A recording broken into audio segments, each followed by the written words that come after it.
अपने ईश्वर का, अपने परमात्मा का सम्मान। हमारे यहाँ तो आजकल लोग सीढ़ियों में भगवान की फोटो लगा देंगे, जहां मन पड़ेगा वहां। मजाक मत बनाइए, क्योंकि यदि वो मजाक करने पाया तो किसी लायक नहीं रहेंगे। रंकम करोति राजानम राजानम रंक एव च। तो महाराज वो किसको कब क्या बना दे ये तो आज तक कोई जाना ही नहीं। बोलो राधे राधे।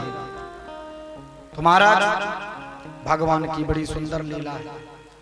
आज जितनी मिथिलानियां जाती हैं तो कहती हैं कि धाये धाम। जब पहुंच गई, एक सखी ने कहा क्यों रे कैसे आ गई तू, या हाथ पे कहा लियो है? अरे तुरंत फेंका रे, भाई क्या लेके आ गई? काम कर रही थी, काम ही करते करते चली आई।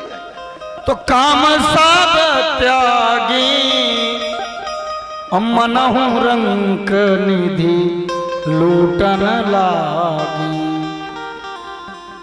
तब परमात्मा के प्रेम को लूटना चाहता।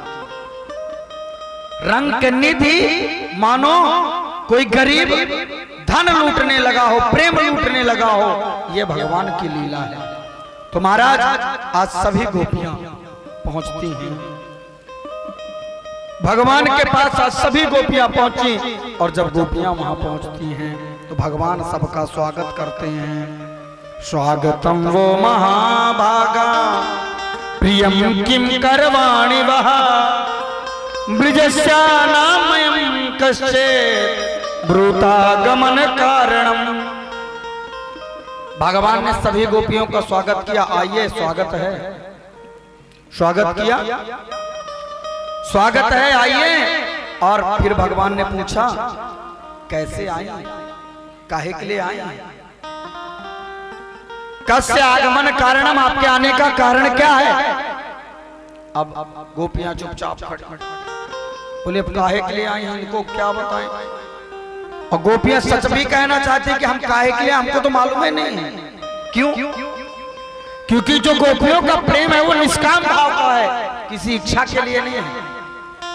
जितना गोपियों ने भगवान से प्रेम निष्काम भाव से किया है, तो हमको गोपी भाव से, निष्काम भाव का प्रेम भगवान से करना चाहिए। बोलो राधे राधे। हम लोग तो 1 रुपया की अगरबत्ती लगाते हैं, 1 किलो लड्डू चढ़ाने जाते हैं तो स्वार्थ मांगते हैं, भगवान प्रभु एक मंजिल बन गया, 2 मंजिल और बन जाए, अगली बार 1 किलो लड्डू चढ़ाऊंगा। तो हम लोग कामना की भक्ति करते हैं, और भगवान कहते हैं मुझे कामना की, स्वार्थ की भक्ति पसंद नहीं है, परंतु करिए, जैसे भी करिए, करिए जरूर। तो महाराज भगवान ने स्वागत किया, कैसे आई हो सब तुम? तो गोपियां क्या कहती हैं? आंखों ही आंखों में गोपियां कह रही हैं कि प्रभु नजर से नजर का मिलाना जो देखा, ये जादू भरा मुस्कुराना भी देखा, मगर तेरे सामने आना जो देखा, तो खुद को भी मैं भूल जाना भी देखा। गोपियां क्या कह रही हैं? प्रभु हम किस लिए आए हैं तो हमको नहीं पता। भगवान कहते हैं अच्छा मैं समझ गया तुम काहे के लिए आई हो। काहे के लिए आए हैं प्रभु? बोले श्रवणा दर्शनाध्याया मयि भावोनुकीर्तना न तथा सन्निकर्षेण प्रतिहाता ततो गृहाण। भगवान कहते हैं अच्छा हम समझ गए तुम काहे के लिए आई हो। बोले काहे के लिए? बोले श्रवणा, अच्छा तुम सुनी बंसी को सुनी हो तो बंसी की धुन को सुन के आई हो। गोपियां चुपचाप खड़ी हैं, कुछ बोली ही नहीं। भगवान का अच्छा इसलिए नहीं आई हो लगता है। दर्शनाथ, अच्छा समझ गए आज शरद पूर्णिमा की रात्रि है और तुम चंद्रमा देखने आई हो।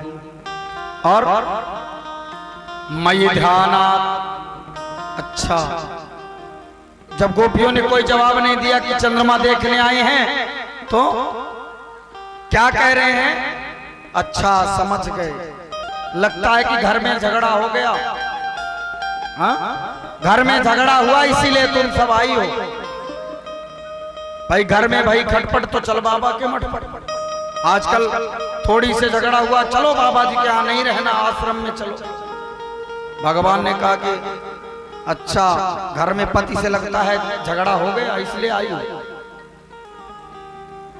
अब भगवान समझाते हैं, सुनो पति कैसा भी हो, पत्नी का कर्तव्य है कि पति को छोड़ के ना, कैसा भी पति हो लेकिन उसका साथ ना छोड़े, ये पत्नी का कर्तव्य है।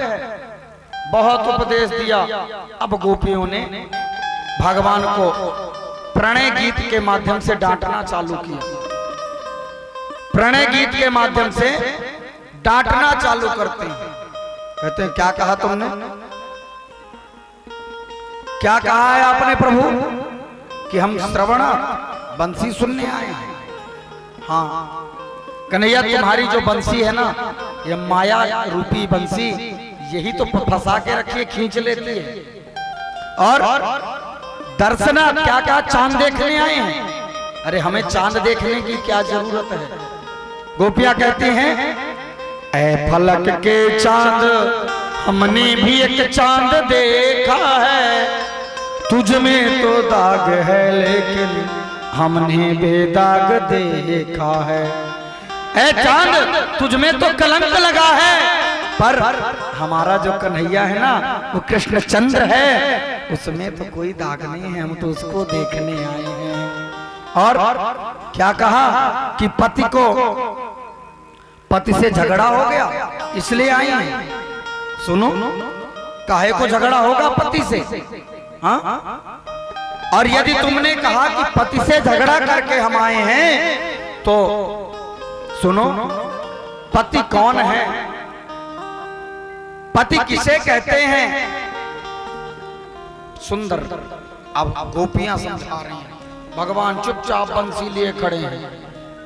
अब गोपियां कहती हैं कि मैवम विभोरहति भवान गदि तुम नृशंसम संतज्य सर्व विषयास्तव पाद मूलम भक्ता भजस्व दुर्वग्रह मां तेजस्मा देवो यथादि पुरुषो भजते मुमोक्षम। क्या कहते हैं गोपियां, गोविंद हमने तो सुना है कि तुम बड़े जानकार हो, सब कुछ जानने वाले हो। आज समझ में आया कि गदितुम नृशंसम, तुम कुछ नहीं जानते। और यदि आप कहते हम पति के पास आई हैं तो जरा आप ही बता दो प्रभु कि जीव का कर्तव्य क्या है। प्रभु हमने सुना है कि जगत को छोड़ करके सर्वास विषय त्यज तव पाद मूलम, संत्यज सर्वास, सभी विषयों को विकारों को छोड़ के वो आपके चरणों का ध्यान करो। क्यों? क्योंकि जगत के पति तो आप हो, जगत के पति आप हो। शरीर का पति कोई भी हो सकता है, शरीर का पति कोई भी हो सकता है, लेकिन आत्मा का पति, आत्मा का पिता सिर्फ और सिर्फ परमात्मा ही हो सकता है। बोलो राधे राधे। आत्मा का पिता और पति सिर्फ और सिर्फ परमात्मा है। अब देखिए एक छोटी सी कथा सुना रहा हूं, इसी में पूरी रास की कथा है। बाकी तो खूब नाचना गाना, रास में खूब नाच लो वो अलग मैटर है। मैंने पहले दिन बताया है कि रास की कथा नाचने को नहीं कहते, कथा तो मन को नचाने को कहते हैं। किसी कन्या का विवाह, किसी कन्या का विवाह हुआ, और जब कन्या का विवाह हुआ अपने पति के घर गई, और जब कन्या अपने पति के घर जाती है, पति के यहाँ पहुंचती है और पति को पाती है, तो अपने पति को देख करके धीरे धीरे पति के साथ साथ रहते रहते उसका प्रेम इतना बढ़ जाता है कि वो अपने पति के बगैर रहती ही नहीं है। इस कथा को अच्छे सुनिएगा, मैं किसी से भी खड़े करके पूछ भी सकता हूं। किसी कन्या का विवाह हुआ और विवाह के बाद अपने पति के घर गई और पति के घर जाने पर उसका अपने पति से इतना प्रेम हुआ, इतना प्रेम हुआ कि इतना प्रेम हो गया कि वो पति को छोड़ना ही नहीं चाहती। पति ने कहा कि कुछ दिन के लिए मैं जाऊं, कमाए आऊं और कमा करके आऊंगा तब फिर रहूंगा, कमाने तो जाना पड़ेगा। तो पत्नी ने कहा नहीं, हम आपके बगैर एक क्षण नहीं रह सकते। पति ने बहुत समझाया, पति ने बहुत समझाया कि देखो मैं कुछ दिन की बात है, कमाने जा रहा हूं और कमा के जब आऊंगा तो तुम्हारे साथ रहूंगा। पत्नी ने कहा ना, मैं आपके बगैर एक पल नहीं रह सकती। तो पति ने क्या किया कि एक मिट्टी का पुतला बनाया और मिट्टी का पुतला बना करके पत्नी को दिया। बोला ये आपका, इसको आप अपना पति मानो और जब मैं जितने दिन मैं कमाने जा रहा हूं इसी को मान करके, इसी की सेवा करना, इसी की पूजा मान करना, मेरा रूप मान के, और कुछ दिन बाद मैं कमा के आ जाऊंगा। पहले तो पत्नी मान नहीं रही थी और बहुत समझाने के बाद पत्नी किसी प्रकार से मानी। पति समझा के चले गए। अब वह पत्नी मिट्टी के पुतले से इतना प्रेम करने लगी, इतना प्रेम करने लगी कि धीरे धीरे धीरे धीरे महाराज उसे इतना प्रेम हो गया उस मिट्टी के पुतले से कि अपने वास्तविक पति को भूल गई, अपने वास्तविक पति को भूल गई। दिन भर उसी पति की मिट्टी के पुतले की सेवा करती। धीरे धीरे 2-4 साल हो गया, उसी को अपना पति मान ली। अब काफी समय के बाद उसका वास्तविक पति आया, इधर पत्नी पूजा में लगी थी। बाहर से साकर खटखटाया, दरवाजा खोलो। अब पत्नी को क्या करना चाहिए, वो दरवाजा खोले कि जिसको अपना पति मान ली है उसकी सेवा करना चाहिए। हाँ,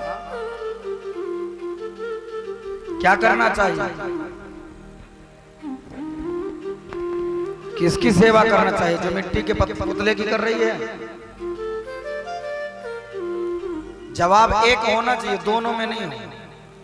हाँ भाई, आप लोग इतने अच्छे श्रोता हो, मैं रोज कहता हूँ इतने अच्छे श्रोता, इतने अच्छे श्रोता, तो सुन तो रहे हो ना भाई, पूछना तो हमारा भी कुछ कर्तव्य है।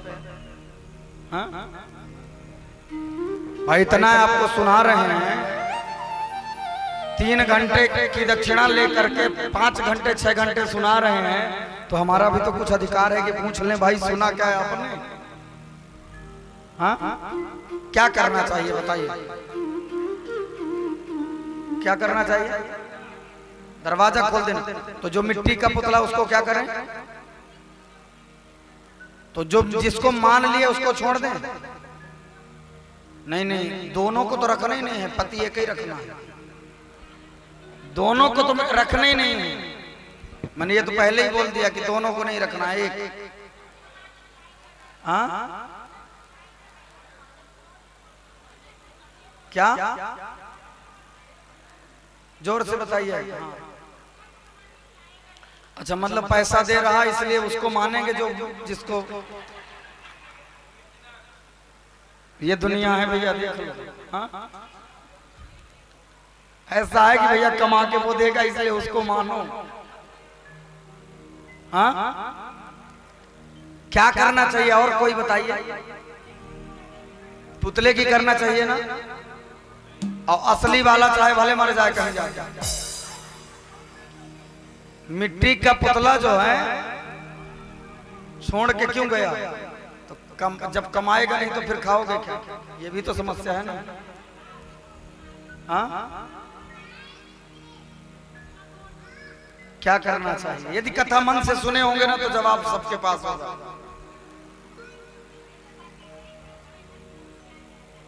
पति क्या बताएगा? वो तो बेचारा बाहर दरवाजे के बाहर खड़ा है, वो क्या बताएगा?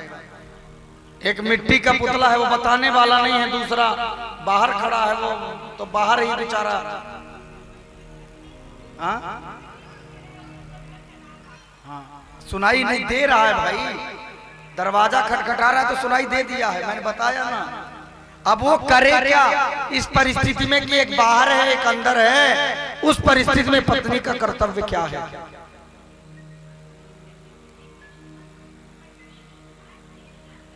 अच्छा हमारे भैया लोग कुछ बताएं, क्या करना चाहिए? दरवाजा खोलना चाहिए। तो जो मिट्टी का जिसको मान लिया है उसको छोड़ दे, हाँ छोड़ देना चाहिए। हमारी माता राम आई तो नहीं है ना यहाँ, नहीं तो घर जाने में भोजन हो सकता है कि फिर ना मिले। कथा कहती है, पहले कथा को समझिए। उसने कहा कि इसको मानना, जब तक मैं न आऊं तब तक इसकी सेवा करना, इसको मानना, इसकी पूजा करना। लेकिन पत्नी क्या की? उसको भूल गई, ये उसकी गलती है, उसको भूल गई और जो मिट्टी का पति मिला उसको अपना मान ली। पूरी रात इसी में है बस, बाकी चाहे जितना मैं भजन गा लूं, चाहे जितना आप नाच लो, उसमें कुछ नहीं। कथा कहती है कि पति ने समझाया और गया, पत्नी का कर्तव्य है।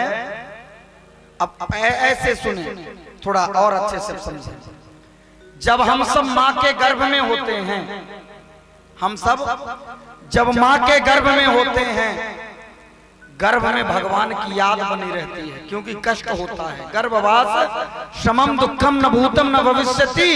तो हम मां के गर्भ में होते हैं तो भगवान की याद आती है, प्रभु हमको बाहर निकालिए, बहुत कष्ट मिल रहा है, यहां से बाहर करिए। तो भगवान ने बहुत समझा बुझा के भेजा कि ठीक है बाहर जा रहे हो, लेकिन हमको भूलना नहीं, भजन वजन करते रहना।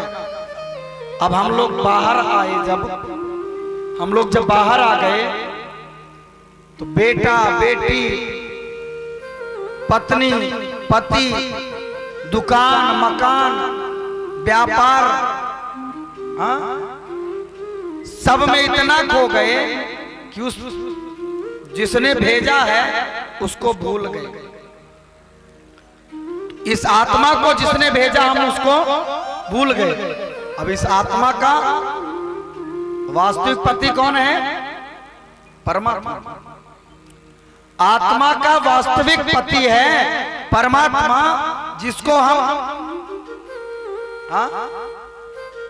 गर्भ से बाहर आने के बाद भूल गए। और जब यहाँ आए तो जो यहाँ हाड़ मांस का पुतला मिला, बेटा रूपी, पति रूपी, पिता रूपी जो मिला, हम सब उसमें इतना लिप्त हो गए कि वास्तविक को जिसने भेजा उसको भूल गए, जिसने भेजा उसको भूल गए। अब समयांतर पर याद आई, जब बुढ़ापा आता है धीरे धीरे, अंतिम अवस्था आ गई, अब भैया अब जाना है, अब तो असली वाला मिलेगा। अब ये वाला छोड़ा ही नहीं जा रहा, मिट्टी वाला छोड़ा ही नहीं जा रहा है। अब असली वाला वहां बुला रहा है, साकर खटखटा रहा है, घंटी बजा रहा है, छुट्टी कर वहां से यहाँ, यहां से वहां यहाँ। हम लोग क्या करते हैं? छोड़ने नहीं चाहते ना, मेरा बेटा मेरी बेटी, मेरा मकान मेरी दुकान, बस इसी में व्यस्त है। ठीक, ये बात याद रखिए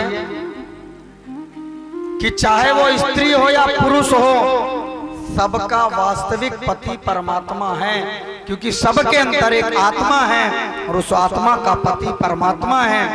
इस शरीर का, इस चमड़ी का, इस हड्डी का पति एक देहधारी हो सकता है, इस देह का पति एक देहधारी हो सकता है, लेकिन आत्मा का पति, आत्मा का पिता परमात्मा के सिवा कोई नहीं हो सकता। बोलो राधे राधे। पूरी रात यही है। कहते हैं चित्तम सुखेन भवता परतम गृहेतो यन्निर्विशतो करावपि गृह्य कृत्ये।